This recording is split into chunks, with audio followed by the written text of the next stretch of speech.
See if I can use my electronics here. How's everybody doing today? Looks it's not hot.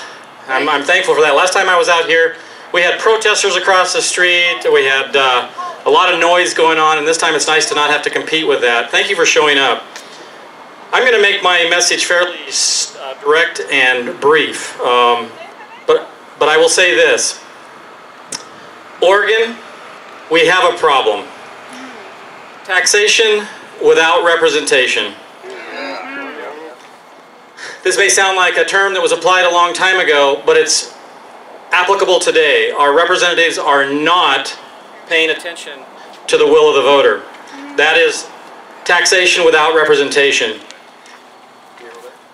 Oh, there we go. I feel like I'm in front of a news reporter again here. And this taxation is a result of the arrogance of one-party rule. And that one-party rule and that arrogance has led to bills that disrespect life, liberty, and the pursuit of happiness. And many of you know that that pursuit of happiness was originally property, which is tied very closely to taxes. Those taxes affect our economic freedom or our liberty. So when taxes are levied without the will of the voter and take money out of our pocket and put it at the discretion of government, which does not care or represent our concerns, then we lose economic freedom. That is a problem. Yes. That arrogance has also led, and this is probably the bigger core problem, that I'm hoping that you will join the Republican Party in standing against here in Oregon, and that is government lawlessness.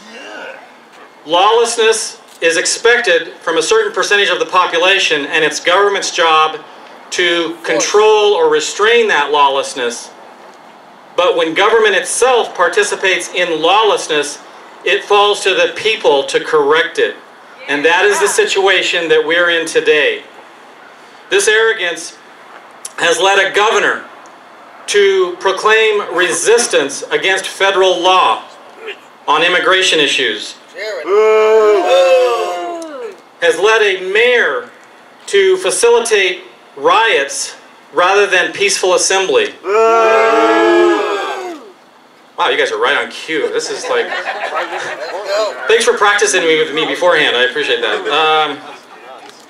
And now a legislature, and this is very, very important. It's not just a single person, but the power in majority who are passing revenue bills, as Tim mentioned earlier, without the constitutionally required 3/5 majority. That is a huge problem, and we must address it sooner rather than later. They are starting bills in the Senate rather than in the House of Representatives. This is a disregard of the will of the people, because the House is where revenue bills are supposed to start for a reason. And now, at 2 o'clock on House Bill 299, which I hope you will do your best to observe, peacefully of course. I know. I hope you will observe as, without any public input, they consider doing a run-in around at least three tax bills that were passed in violation of our state constitution and our other laws. They're also circumventing the Attorney General and the Secretary of State in the ballot title and ballot explanatory statement. This is also an attempt to stack the deck. A ballot committee that is 2/3 Democrat, 1/3 Republican, so there is effectively no minority party voice on that committee, as with most every committee in this building right now, as you may know. So Republicans can fight, and we do, for the record and for later leverage, but we don't hold the gavel. And so it's important that we do make a lot of noise and that we do push back so that we can use that information at election time later. We have, and finally we have, as mentioned earlier, committees in this case 299, which has stated that they are going to accept no public input on this bill. Send them home. So, what are they trying to do, and why? Bend us over. Destroy the government. I couldn't have said it better. Thank you. Tyrants. They are raising taxes on small businesses, businesses with less than 10 people, that employ more than 70% of Oregonians are now facing essentially a tax or a reduction of income. That's theft. That's theft? Yes. They're raising and creating taxes on health care, if you can imagine, on health care for those who can least afford it. $37 million a month will pay for somebody illegal here. aliens. Yeah. Thank you. I love this detail.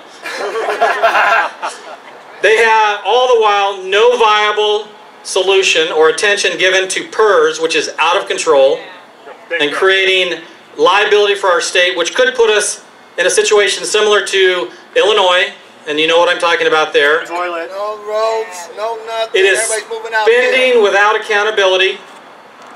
It is recklessness, and it has gotten way out of control. Yeah. This building is your building. Yeah. This building was paid for with your tax dollars.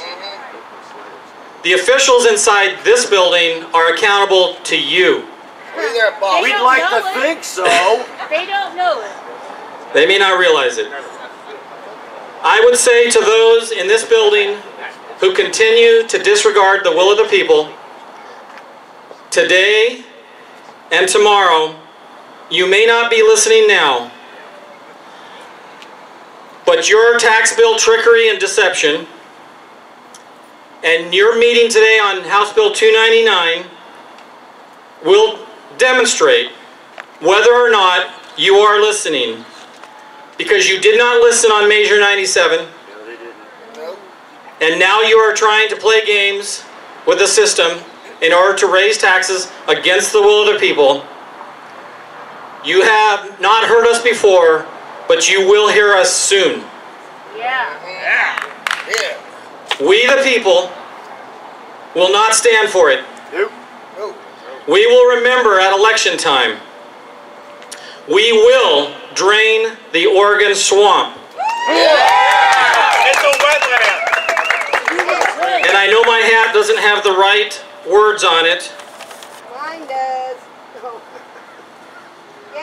but we will make Oregon lawful again. Thank you. To Bill Currier, Chairman of the Oregon Republican Party. Bill Currier, thank you.